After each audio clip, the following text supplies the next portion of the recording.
అందరికీ hi! Welcome back to my channel. Karthika మాసం సందర్భంగా మేము మహేశ్వరం టెంపుల్‌కి వెళ్ళాము. ఆ టెంపుల్‌ని శ్రీ శివగంగా రాజరాజేశ్వర స్వామి టెంపుల్ అని కూడా అంటారు. ఇది సికింద్రాబాద్ నుండి 47 కిలోమీటర్ దూరంలో ఉంటుంది. శ్రీశైలం హైవే రోడ్‌లో ఉంటుంది. మేము మధ్యాహ్నం 2:30కి సికింద్రాబాద్‌లో స్టార్ట్ అయ్యాము. అక్కడికి వెళ్ళేసరికి 4 PM అయ్యింది. టెంపుల్‌లో అడుగుపెట్టగానే చాలా ప్రశాంతంగా అనిపించింది. టెంపుల్ టైమింగ్స్ వచ్చి morning 6 AM to 12 PM, evening 5 PM to 7:30 PM వరకు ఓపెన్ అయి ఉంటుంది. పుష్కరిణి చుట్టూ 16 శివాలయాలు ఉన్నాయి. అందులో మొదటిది హరిహరేశ్వరుడి దేవాలయం.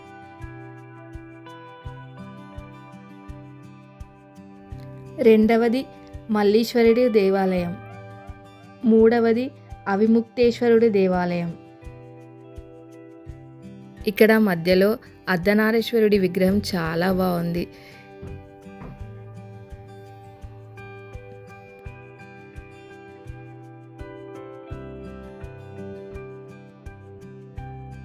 నాలుగో దేవాలయం శ్రీ అఘోరేశ్వరుడి దేవాలయం. టెంపుల్ చుట్టూతా పుష్కరిణి కాకుండా అందమైన దేవతల విగ్రహాలు కూడా మధ్య మధ్యలో ఉన్నాయి. చూడడానికి చాలా బాగుంది ఈ టెంపుల్. ఐదవ దేవాలయం శ్రీ అమరేశ్వరుడు దేవాలయం. ఇక్కడ సరస్వతీదేవిని దర్శించుకుంటూ ఇలా ముందుకు వెళ్ళాము. ఆరవ దేవాలయం శ్రీ అమృతేశ్వరుడు దేవాలయం.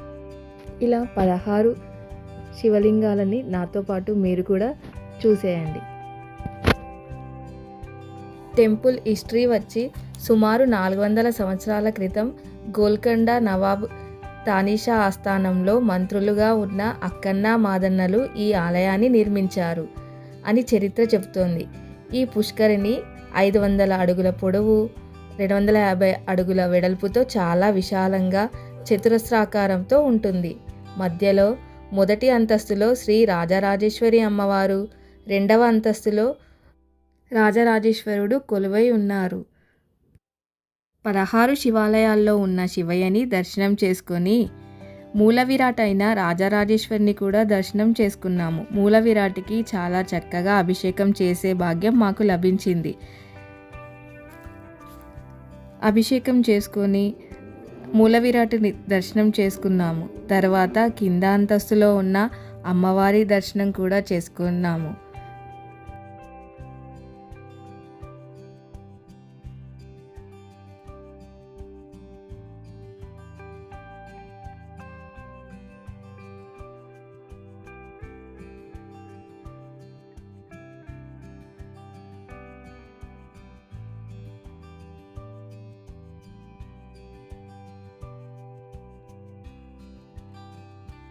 ఇక్కడ రెండవ అంతస్తులో శ్రీ శివగంగ రాజరాజేశ్వర స్వామి కొలువై ఉన్నారు.